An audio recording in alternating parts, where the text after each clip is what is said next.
Welcome to Silent Secrets. I'm your host for tonight's mystery.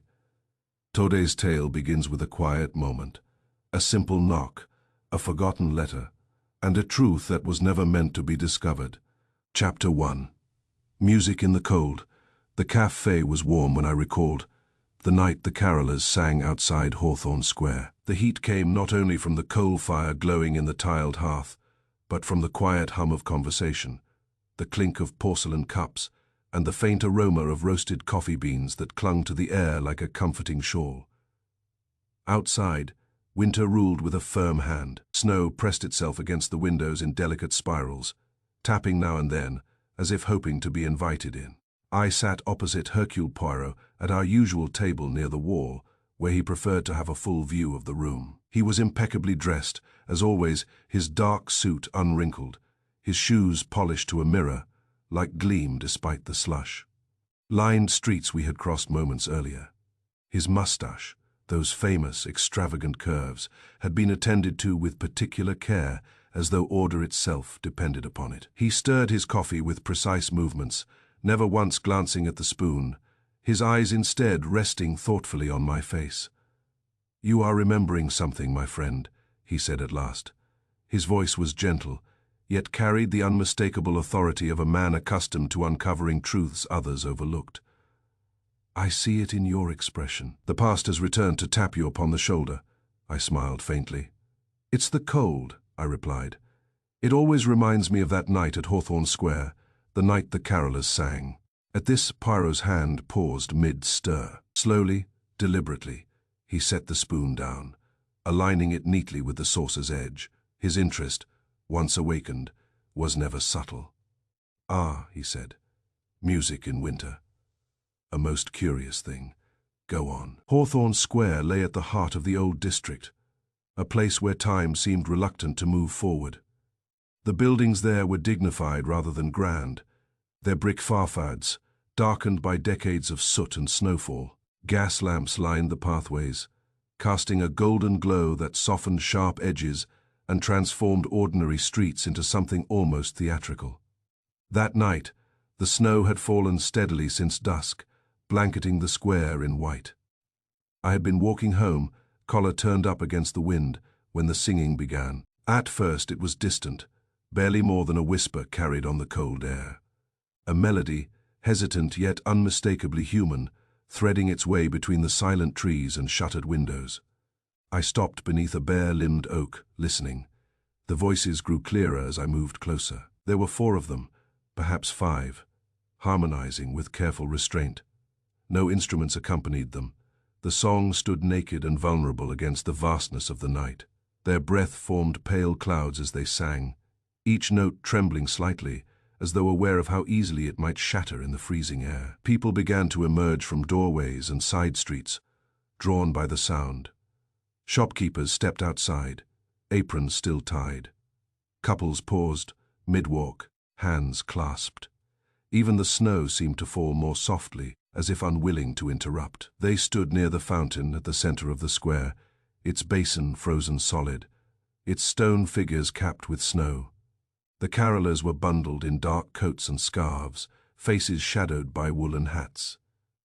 I could not see them clearly, yet something about their stillness struck me as unusual. They sang, not with the cheerful exuberance one might expect, but with a solemn intensity, as though the song carried a weight known only to them. When the final note faded, there was a brief silence, deep and complete, before applause broke out. Coins clinked into an open case placed discreetly at their feet. A few murmured words of praise floated through the crowd. Then, just as quietly as they had arrived, the carolers dispersed, melting into the surrounding streets.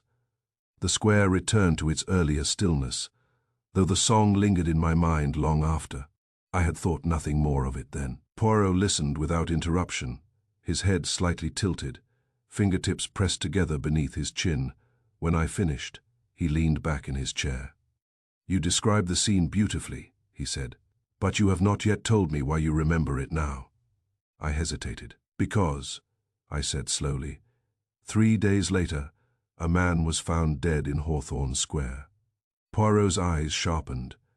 "Ah, Now we approach the matter. The victim was Lionel Brooks, a name well known in certain circles. He was a music patron, a benefactor of local choirs and orchestras, and a man whose generosity was often spoken of with admiration. Yet admiration, as Poirot was fond of observing, frequently walked hand in hand with resentment. Brooks had been discovered early in the morning, slumped against the stone edge of the frozen fountain. Snow had gathered on his shoulders and hair, giving him the appearance of a statue rather than a corpse. There were no signs of struggle, no blood, no obvious wound. The first assumption, naturally, was that the cold had claimed him. But the physician who examined the body raised doubts. Brooks was a robust man, well wrapped against the weather. Moreover, his watch had stopped at precisely 10 minutes past 9. The same hour, I later realized, when the caroller's song had ended. Poirot nodded slowly as I recounted these details, his expression unreadable. "And the police?" he asked. "They declared it an unfortunate accident," I said. "Exposure, perhaps combined with a weak heart. The case was closed within a day." Poirot allowed himself a small, knowing smile. "When the case is closed so quickly, my friend, it is often because someone wishes it so." He rose from his chair, buttoning his coat with meticulous care. "Tell me," he continued, "did anyone ever connect the singing with the death?" "No," I admitted. "It was mentioned in passing. Nothing more, a coincidence." Poirot's smile faded. "There is no such thing as coincidence," he said quietly. "Only connections we have not yet perceived." We stepped outside the café together, the warmth behind us replaced by the sharp clarity of winter air. Snow crunched beneath our feet as we made our way down the street. Poirot paused beneath a lamppost, its light illuminating the thoughtful lines of his face. "Music," he said almost to himself, "is a language. Like all languages, it can speak truths or conceal them. Sometimes, the most important message lies not in the melody, but in the silence between the notes." He looked at me then, his eyes alight with that familiar spark that signaled the beginning of an investigation.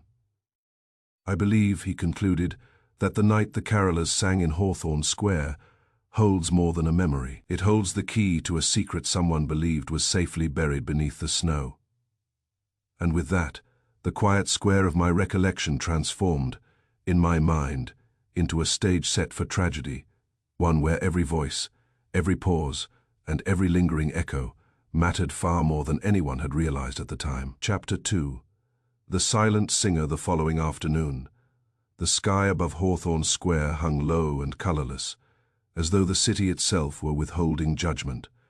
The snow had ceased, but its remnants lingered stubbornly along the curbs and rooftops, packed hard by passing feet and wheels. The square looked smaller by daylight, stripped of the gentle illusion the gas lamps had lent it the night before. What had seemed mysterious now appeared merely ordinary. Yet Poirot, I knew, was never deceived by appearances. We stood near the frozen fountain where Lionel Brooks had been found. Poirot surveyed the scene with quiet intensity, his eyes moving from stone to shadow, from pathway to church steps, missing nothing. "Order," he murmured, more to himself than to me. "Always, there is order even in chaos, if one knows how to look." It was through the choir director, a brisk woman named Margaret Lowell, that we first learned of the missing singer. She met us in the parish hall, adjoining St. Stephen's Church, a plain brick building whose bells dominated Hawthorne Square. The hall smelled faintly of Polish and old hymn books. Rows of wooden chairs stood aligned with almost military precision. "There were 5 of them," she explained, hands clasped tightly in front of her. "All volunteers. They sing every winter. Never once has there been trouble." "And yet," Poirot said gently, "one did not return home." She nodded. Emily Carter. She was the lead voice. A beautiful soprano, clear, strong, unforgettable. Her voice faltered. After the last song, we agreed to meet back here to warm ourselves. The others came. Emily did not. Was this unusual? Poirot asked. No, Margaret admitted. She sometimes lingered, speaking with listeners. She had a kind way about her. People trusted her. Poirot's moustache twitched slightly at this. Trust, he said. Yes, a most valuable currency. It was a constable, making a belated sweep of the square that night, who found the scarf. It lay near the church steps, folded with deliberate care, its wool still dry despite the surrounding snow, grey, simple, unremarkable, yet unmistakably placed, not dropped. Poirot examined it closely, lifting it with gloved fingers.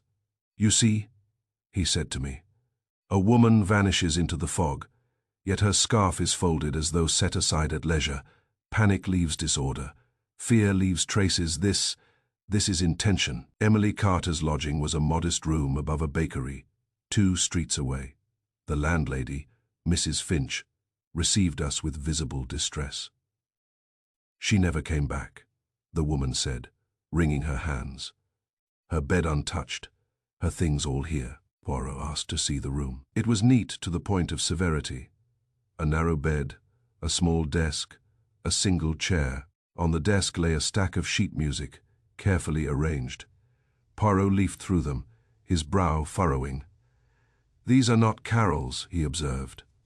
"No," Mrs. Finch replied. She was studying privately, hoping to audition for the city chorus, I think. Poirot nodded but said nothing more. His attention had shifted to the window, which overlooked a narrow alley. "She could have left willingly," I suggested quietly. Perhaps an opportunity arose. Poirot turned to me, his expression grave. "Perhaps, but opportunity does not usually require one to abandon one's scarf so neatly, nor to leave one's ambitions behind without a word." We learned more about Emily as the day wore on.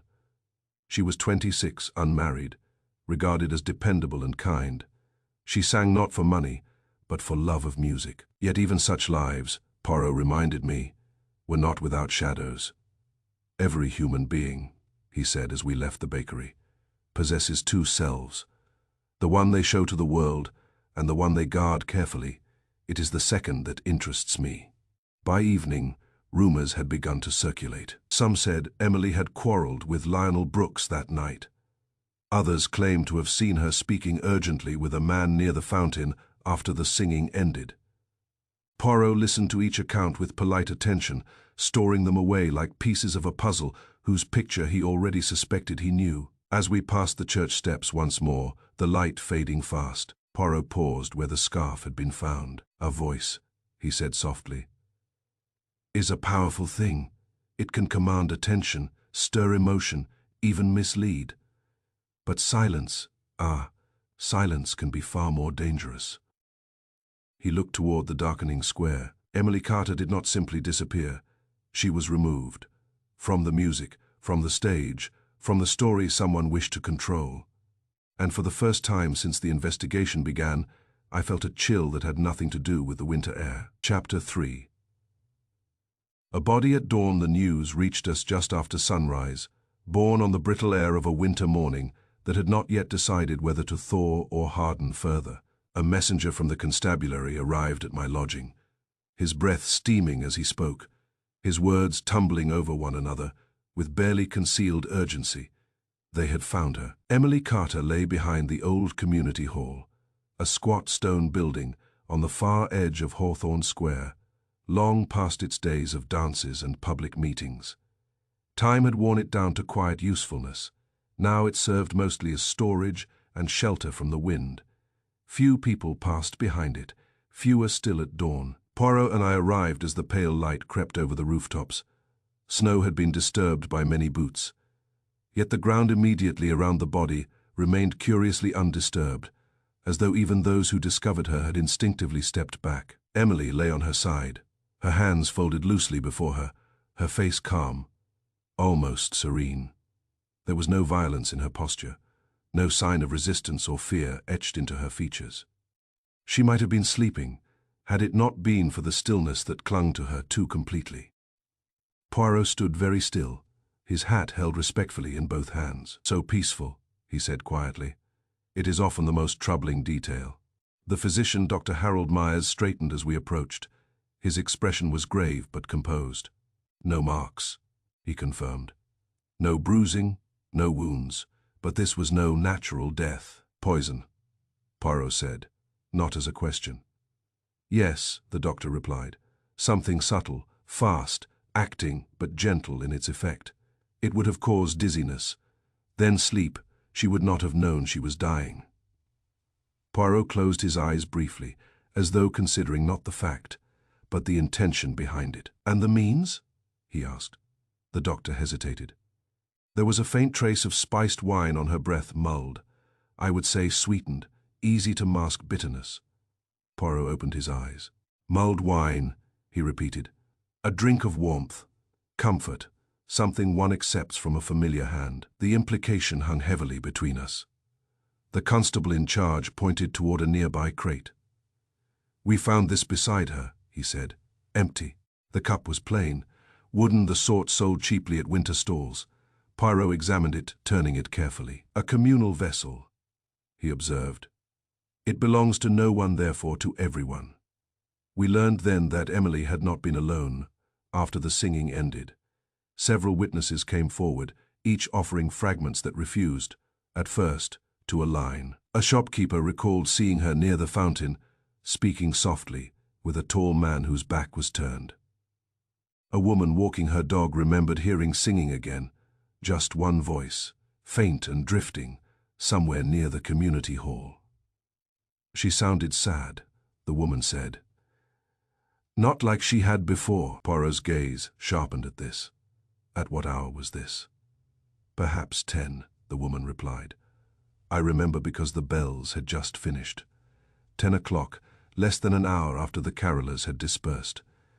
Poirot walked slowly around the scene, noting distances, angles, lines of sight. He stopped, finally behind the hall, where the walls shielded sound from the square. "Here," he said, "one could sing, and not be heard clearly. One could speak, and not be overheard." I looked again at Emily's face. The calm expression troubled me more than any sign of struggle might have done. "She trusted whoever was with her," I said quietly. "Yes," Poirot replied. "Trust is the door through which many murderers enter." As the body was taken away, the square began to stir to life. Windows opened, voices rose. News traveled faster than the cold. Back at the café, Poirot sat in silence for some time, his fingers steepled, his gaze fixed on nothing I could see. "Simonin sang beside her," he said at last. "Not to entertain, not to perform, but to soothe, to distract, to ensure the poison took its course without alarm. Music can calm the nerves, slow the mind. It can make one feel safe when one should not." He leaned forward. "And consider this, Emily Carter was a singer. For someone to sing to her, they must either be confident or deeply familiar." Outside, the bells of St. Stephen's rang the hour, their sound heavy and measured. Poirot rose. "We must now ask ourselves," he said, "who wished to silence the lead voice, and why?" And as the day brightened, the mystery darkened, drawing us further into its carefully composed design. Chapter 4. The caroling circle. The parish meeting room had been hastily prepared for the gathering. A fire burned in the grate, and a large kettle sat upon a side table, steaming gently. Cups of tea and spiced cider were distributed with an air of forced normalcy, yet no warmth reached the hearts of those assembled. Grief had a way of cooling even the closest rooms. Poirot and I arrived shortly after the others. The caroling group, now reduced and shaken, sat in a loose circle, chairs drawn close as though proximity alone might provide reassurance. There were 4 of them. Daniel Moore, the choir director, sat stiff, backed, his hands clasped tightly around his cup. He was a man in his early 40s, carefully groomed, with a manner that suggested discipline bordering on severity. Music for him was structure, precision, control. Beside him sat Ruth Bennett, the organizer. She was small, composed, her hair pinned neatly, despite the haste of the meeting. She spoke with measured politeness, the kind that allowed no emotion to slip through unexamined. Across from them was Mark Ellison, the pianist who had accompanied rehearsals, though he had not played during the outdoor performance. He was younger than the others, with restless hands and eyes that refused to meet anyone's gaze. Poirot took in the arrangement with a single glance before seating himself. "Please," he said kindly. Continue as you were. I do not wish to interrupt, only to understand. Silence followed. Cups were lifted, then set down again. At last, Ruth spoke. We still can't believe it, she said softly. Emily was. She was the heart of the group. Daniel nodded, but his lips pressed together tightly. Not once did he say Emily's name, Poirot noticed. I saw it in the slight inclination of his head, the sharpening of his eyes. Mr. Moore, Poirot said gently, you were the director. You worked closely with Miss Carter. Daniel's grip tightened on his cup. Yes, he said, she was talented, dedicated. And yet, Poirot continued, you avoid speaking her name. Why is that? A flush crept up Daniel's neck. I find it difficult, he said after a pause. Saying it makes it too real. Poirot inclined his head. Of course, grief manifests in many ways. Ruth shifted in her chair. Daniel is very sensitive, she said quickly. We all are. Too quickly, I thought. Poirot turned to her. You were responsible for organizing the evening. The route, the gathering point. Yes, Ruth replied. Everything was planned carefully. Safety first. Carefully, Poirot echoed, and after the final song. Ruth folded her hands in her lap. We dispersed as usual. I reminded everyone to return here. Emily, Miss Carter, said she would follow shortly. Did she say why? Poirot asked. Ruth hesitated. She mentioned someone wished to speak with her. A listener. Daniel's eyes flickered toward her, then away. Poirot noticed this too. And you, Mr. Ellison? Poirot asked, turning to Mark. You were present, though you did not sing. Mark swallowed. I helped with rehearsals, he said. I stayed back during the performance. Why? I don't like crowds, Mark replied. I watched from a distance. And what did you see? Mark's hands trembled. Emily was talking to someone near the fountain. I couldn't see who. Then, later, I heard singing again. Just one voice. Emily's voice. Unspoken but understood. Poirot leaned forward. Did you recognize the voice? Mark hesitated too long. It was familiar. Familiar. How? Poirot pressed. Mark's eyes dropped to the floor. I'm not sure. The room felt suddenly smaller. Poirot rose and paced slowly. Each of you, he said calmly, had opportunity to be with Miss Carter after the singing. Each of you knew her habits, her trust. Daniel stiffened. Ruth's expression grew more guarded. Mark's shoulders slumped as though under an invisible weight. Music, Poirot continued, binds people together. It also creates rivalries, secrets and loyalties that outsiders rarely perceive. He stopped before them. Someone in this circle sang beside Emily Carter in her final hour. Someone offered her warmth and death. No one spoke. The fire crackled. A cup slipped from trembling fingers and shattered on the floor. And, in that sharp sound, I sensed that the circle had already begun to break. Chapter 5. Poirot observes Poirot did not question them all at once again. Instead, he chose a method that, to the casual observer, might have appeared leisurely, even indulgent. He asked them to recall the night individually, at different hours, in different rooms, over different cups of tea. It was in such variations, he often said, that truth revealed its seams. I accompanied him as he listened, more than he spoke. Daniel Moore was the first. Poirot received him in the small vestry room beside the church, a place smelling faintly of dust and candle wax. Daniel sat rigidly, as though still standing before an invisible choir. Tell me about the song, Poirot said simply. Daniel's face softened, despite himself. It was the final carol, the most difficult one. Emily insisted on singing the solo. Insisted? Poirot asked mildly. Daniel hesitated. She felt strongly about it. And when it ended, Daniel frowned. I'm not certain. Applause, I suppose. People clapping. But the precise moment, Poirot pressed. The last note. Daniel shook his head slowly. Number I can hear the song, but not how it finished. Poirot nodded. As though this answer pleased him, Ruth Bennet came next, received in the parish office. She sat upright, hands folded, her composure impeccable. "You organized the evening with care," Poirot said. "You remember details?" "Yes," Ruth replied. "Every stop, every singer." "Then tell me," Poirot said. "What happened when the song ended?" Ruth paused. "We thanked the listeners. People spoke to us. It was cold. And Emily, she stepped away," Ruth said carefully. "She said someone wished to speak with her." "Did you hear what was said?" Poirot asked. "No," Ruth replied at once, too quickly. Poirot smiled faintly. "Curious," he said. "You remember everything, except the end."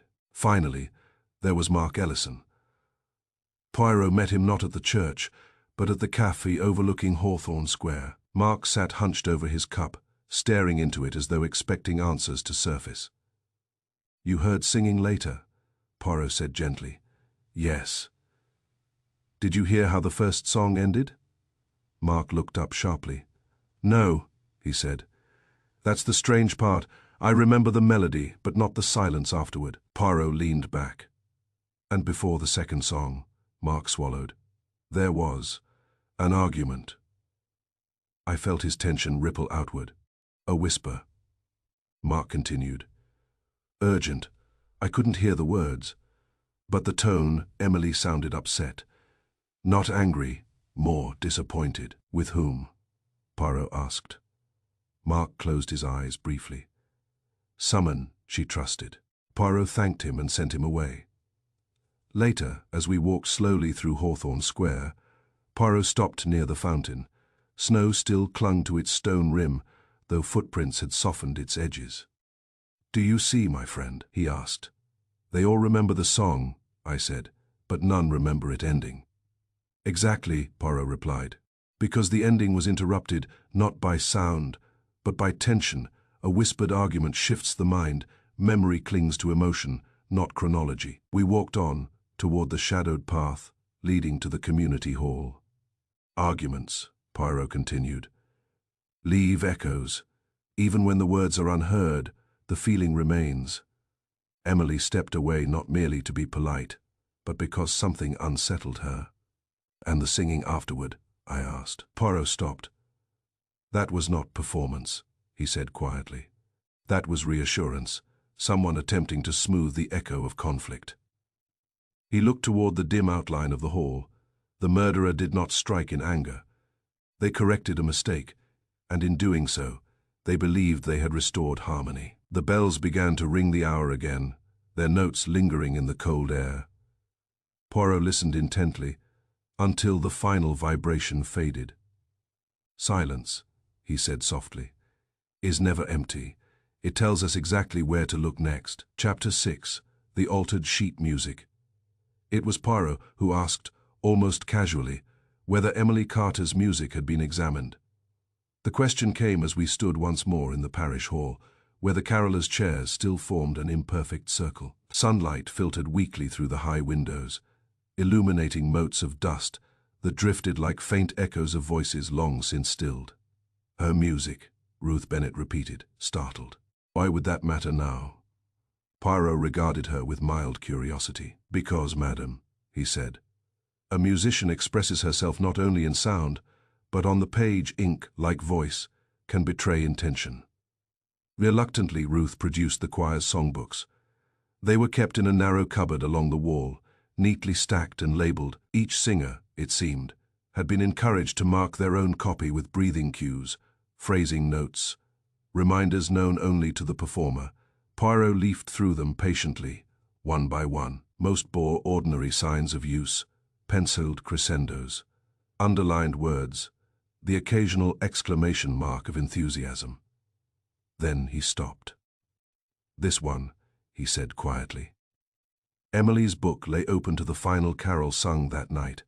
The page was worn at the edges, as though consulted often, and there, in the final verse, the printed words had been altered.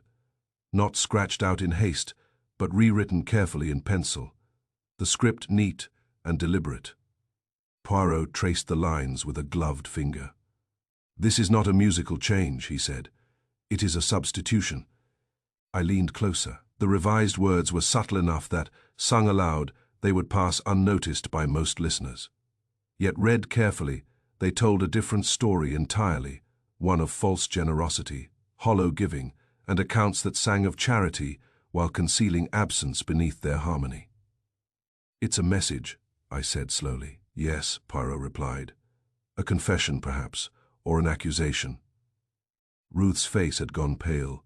Daniel Moore stared openly now, his composure cracking. "She wrote this?" Daniel asked. "Emily." "The handwriting matches notes elsewhere in the book," Poirot said. "There is no doubt."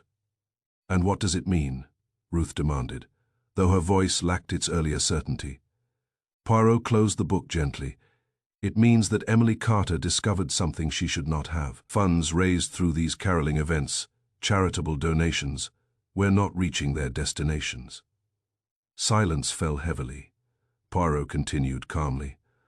"False accounts were kept, small amounts removed, spread thinly across many records, a method designed to evade notice." Mark Ellison's breath caught audibly. "She planned to reveal this," I said. "Yes," Poirot agreed. "But not publicly, not yet. She altered the final verse, intending to sing it, to embed truth within beauty. A warning, delivered in plain sight." Daniel sank into his chair. "You're saying someone realized what she meant?" "Indeed," Poirot said. "Someone who understood music well enough to hear meaning beneath melody." Ruth's hands trembled. "That's absurd. We all worked for the charity." Poirot's gaze fixed on her. "And that," he said softly, "is precisely why the betrayal would cut deepest." He rose and began pacing slowly. "Emily's voice was dangerous," he said. "Not because it accused loudly, but because it questioned gently. Someone feared that once the question was asked, the answer would follow, and so they silenced her," I said. Poirot nodded. "Not in anger, but in fear. Fear of exposure, fear of disgrace, fear of the moment when harmony collapses." Mark stood abruptly. "She told me," he said hoarsely. "Not everything, just that something was wrong. She said she might have to confront Ruth after the singing." Ruth turned sharply toward him.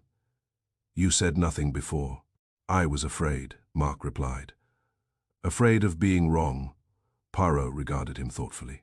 "Fear," he said, "is the most common accomplice." He closed Emily's songbook and held it for a moment, as though weighing more than paper. "Summon and hear," he concluded.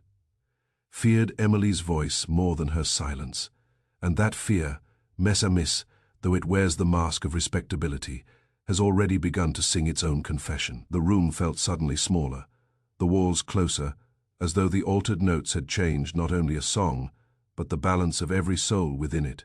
Chapter 7. The poisoned cup, the revelation of the altered sheet music, changed the temperature of the investigation. Where once there had been grief and confusion, there was now tension, sharp, electric, and impossible to ignore. Poirot, however, seemed almost relieved. Facts, once they surfaced, always brought him a peculiar calm. "It is time," he said, "to return to the cup." The mulled wine had been prepared in the parish kitchen, a narrow room with tiled floors and a single long table scarred by years of use. Large metal pots still sat on the stove, though they were now cold and empty, their spiced residue clinging faintly to the air. Poirot examined the setup carefully. "Who prepared the drinks?" he asked. Ruth answered first. "Daniel supervised. He always does. He insists on consistency." Daniel nodded stiffly. "Voices are delicate instruments," he said. "Warmth matters. Too much spice dries the throat. Too little does nothing." Poirot smiled politely. "And the sweetness?" "We don't usually add any," Ruth said. "People prefer it unsweetened. They can add sugar if they wish." Poirot's eyes flicked briefly to Daniel. But one cup was different. Dr. Myers had been precise. Only Emily's cup showed traces of honey, a natural sweetener, easily dissolved, and excellent at masking bitterness. Poirot turned to Mark. "You were nearby when the drinks were served." "Yes," Mark replied. Everyone took their own cup, except Emily. Except Emily, Poirot echoed. Daniel inhaled sharply. She had trouble with her throat that night, he said. The cold air was harsh.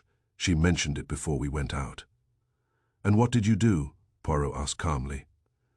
I offered to prepare her drink myself, Daniel replied. I always do when she's singing lead.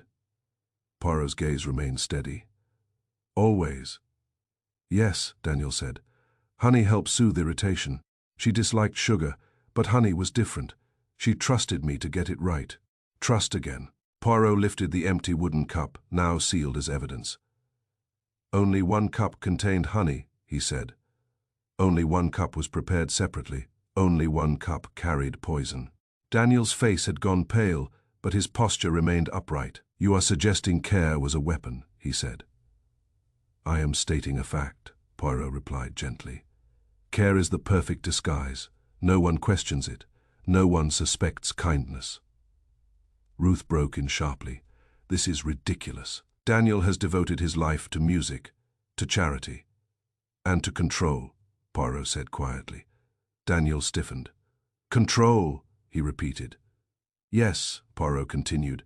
You controlled the music, the performances, the distribution of roles, and, as it happens, the accounts. The words landed heavily. Poirot walked slowly around the table. Emily Carter discovered irregularities. She altered the final verse. Not to accuse openly, but to warn. You heard it, did you not? Daniel said nothing. You confronted her, Poirot went on. A whispered argument near the fountain. She was disappointed, not angry. She expected explanation, perhaps repentance. Mark looked up suddenly. That's what she said, he murmured. She hoped he would fix it. Poirot nodded. Instead, you feared her voice, not that night alone, but the future performances, the questions, the scrutiny. Daniel's composure finally cracked. I never meant for her to die, he said hoarsely. I only wanted time, silence. Poison does not grant time, Poirot replied. It grants finality. Daniel's hands trembled. She accepted the cup willingly, he whispered. She smiled, thanked me. Poirot closed his eyes briefly. You sang to her afterward, Poirot said, to keep her calm, to ensure the poison worked quietly. A lullaby, not a carol. Silence engulfed the room. Poirot straightened. You believed yourself careful, considerate, but care when twisted by fear becomes cruelty of the highest order. The constable stepped forward. As Daniel was led away, I looked once more at the humble wooden cup. It had offered warmth, comfort, trust. And within it, death had waited patiently, disguised as kindness. Chapter 8. A quiet confession. Daniel Moore did not confess at once. That, Poirot later observed, would have been out of character. Instead, he unraveled. It happened in the small interview room at the constabulary, a plain space with bare walls and a single window filmed with frost. Daniel sat opposite Poirot, his shoulders squared, his hands folded as though still holding an invisible baton. Even now, he clung to order. Poirot did not raise his voice. He did not accuse. He spoke only of time. You chose your moment carefully, Poirot said, his tone conversational. Not too early, not too late. The final song, the night's work complete, applause fading. No interruptions expected. Daniel stared straight ahead. You understood rhythm, Poirot continued. You understood pacing. You knew when attention wanes, when people turn inward, thinking of warmth and home. That is when you acted. Daniel's jaw tightened. You prepared the drink before the performance, Poirot went on. Not immediately before her death. That would have been reckless. You allowed time to pass. The poison was subtle. It required patience. Daniel's breath began to falter. And you sang to her, Poirot said softly. Not to perform, not to impress, but to keep her still calm. You understood that fear would accelerate the effect, so you gave her comfort instead. Daniel's hands began to shake.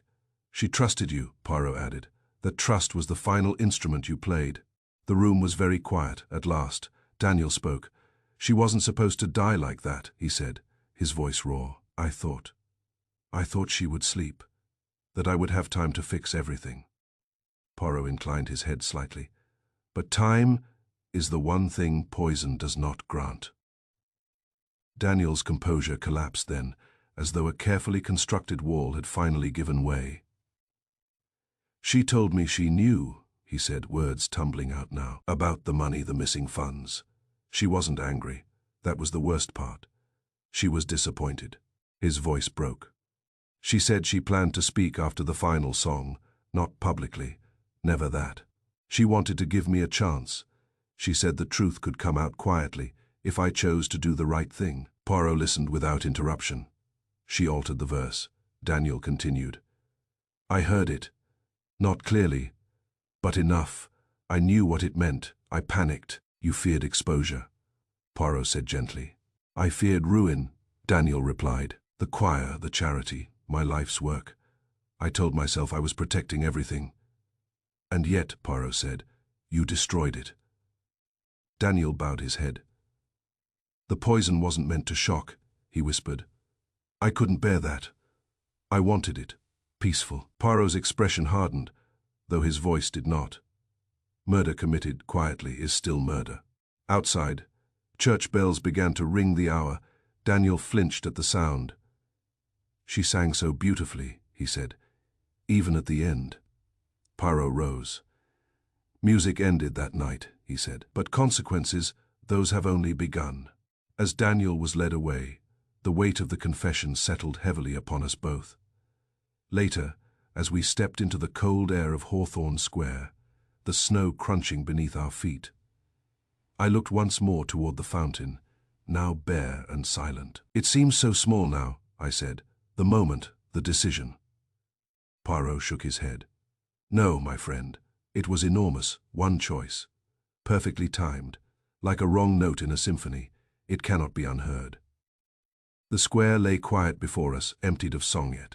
In that silence justice had finally found its voice. Chapter 9. The last song explained snow began to fall again, as the afternoon wore on, dusting Hawthorne Square with a hush that seemed to dampen both sound and thought. Poirot had requested that the remaining caroling group, along with Ruth and Mark, gather in the parish hall. The chairs were arranged carefully in a semicircle, the fire crackling behind us, giving warmth to a room heavy with anticipation. Poirot stood at the center, his posture impeccable, hands folded behind his back.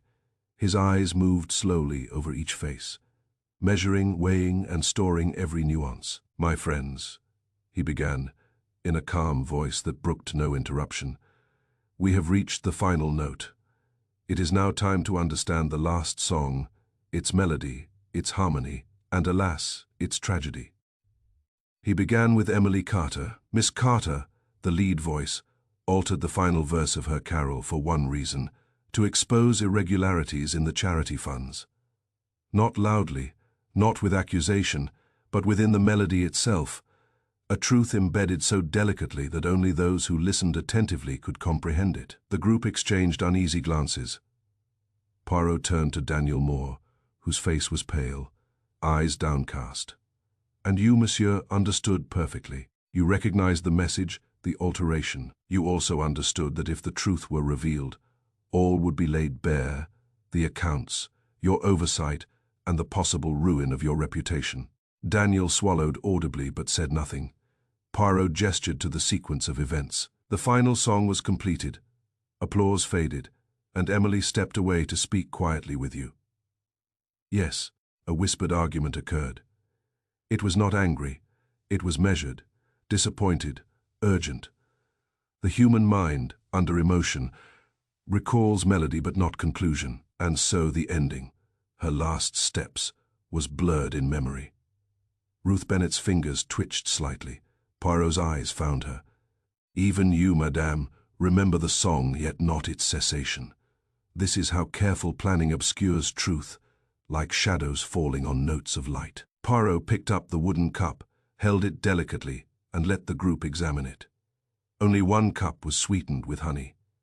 Only one cup carried the poison, and it was prepared under the guise of care to protect the singer's throat. You, Daniel, understood that trust could mask intention. You controlled the tempo of life, even as you altered its course. Mark Ellison's hands clenched on his knees. Poirot turned toward him, and you, the observer, noticed the singular voice singing after the final carol, not for performance, but to calm and distract Emily while the poison acted quietly. Your fear, Mark, prevented you from intervening, though you understood the pattern. Poirot paused. The fire crackled, sending shadows dancing across the high walls. He let the silence deepen before speaking again. Daniel sang harmony that night, Poirot said softly. Harmony for the music, harmony for the voices. But beneath it, he plotted betrayal, a precise act, a calculated crime. Precision, however, is not intelligence without conscience. You knew the risk, you knew the consequence, and yet you acted, believing discretion would absolve responsibility. He looked around the room, his gaze sweeping over each face, lingering just long enough to unsettle. Emily Carter's music did not merely entertain. It exposed truth. And because that truth frightened you, Daniel, it became your instrument of death. Daniel lowered his gaze, unable to meet Poirot's eyes. His hands, once so controlled, now trembled. Poirot's voice softened, almost reflective. Friends, consider this. A melody can soothe. A melody can reveal. A melody can destroy. And human hearts, though capable of beauty, are never immune to fear. That night music ended, but consequences began. And justice, I trust, has finally sung its last note. Outside, the snow continued to fall, softening the square in silence. Inside, understanding had settled over the room like a gentle, unavoidable chord. The last song had been explained, and its story, its warning, and its heartbreak would not soon be forgotten. Chapter 10. Steam and silence. The cafe was unusually still that evening, the kind of quiet that fills a room when everyone knows the story has reached its end. Steam curled from cups of coffee and tea, winding upward in delicate spirals that seemed almost to echo the trails of melody lingering in memory. Outside, the last light of the day faded behind grey clouds, and the first flakes of a new snow began to dust the cobblestones. Poirot sat across from me, his posture impeccable, fingers steepled beneath his chin. He had just concluded his explanation of the events that had unfolded in Hawthorne Square, the whisper of the argument, the altered verse, the honeyed cup, and the quiet, calculated betrayal. "And so, mon ami," he said, his voice gentle, yet filled with certainty, "justice has arrived, not in thunder or dramatic reveal, but softly, as a note concluding a carol. There is no need for spectacle. Truth, once perceived, requires only acknowledgement." I watched the cafe patrons around us, unaware of the intricate tragedy that had played out not far from this warmth. Some murmured over newspapers. Others quietly sipped their drinks. The world outside continued, oblivious, yet somehow purer for the subtle correction of imbalance that had been made. Emily Carter's song, Poirot continued, ended too soon for her. Yet the message she carried, embedded within music, has reached its audience. Those who listened carefully, truly listened, will remember, and those who acted in fear have faced the consequences, discreetly but inevitably. He took a small sip of coffee, eyes narrowing slightly in contemplation. There is a lesson, n'est-ce pas? Precision without conscience, care without morality, even talent without judgment. These can create catastrophe. And yet, the world continues its rhythm. As if unaware, life marches on, but some songs, once ended, never return. Outside, a group of young singers began to rehearse for the upcoming winter season. Their voices carried faintly over the snow, dusted square, pure and tentative. There was hope in the sound, innocence in its repetition, and a reminder that music, like life, continues even after loss. Poirot leaned back, a faint smile touching his lips. "Listen, my friend, hear how the notes rise and fall. They do not demand attention, but they endure. It is the same with truth. It may be quiet, subtle, hidden beneath layers of sound, but it cannot be silenced forever." I glanced at him, aware of the weight of his words. Justice, delicately administered, had restored balance. Yet there was also a quiet mourning. Emily's voice would never again grace the square, and her song, though explained, could never be sung anew. Outside, the snow deepened, muffling footsteps, softening the world. The new singers rehearsed, oblivious to the shadows of the past inside. The café hummed with warmth and life, and in that duality, steam and silence, movement and stillness, the story of Emily Carter found its final resting place, like the last note of a carol fading into the cold night. Poirot sipped his coffee once more and, with a contented sigh, said simply, "Monday, Amy, the music ends, but the memory endures." And in that quiet beneath the drifting snow, I realized that for some mysteries, resolution does not roar. It whispers, like a song remembered long after it has finished.